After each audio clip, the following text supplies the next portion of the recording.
దర్శనకు threat ఉందని phone వచ్చింది. నీకు తెలిస్తే డిస్టర్బ్ అవుతామని కార్తిక్ చెప్పలేదు. ఈ మిషన్ కంప్లీట్ అయ్యాక హైదరాబాద్ వెళ్దాం అనుకున్నాడు. దర్శనకు మదర్ లేదు, ఇప్పుడు ఫాదర్ కూడా.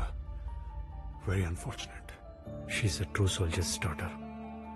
పాప రక్షణ జస్ట్ మన బాధ్యత కాదు, ఇట్స్ అ మిషన్.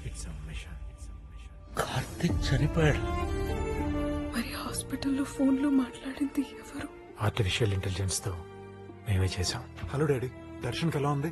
అమ్మ లేని దర్శనికి నాన్న కూడా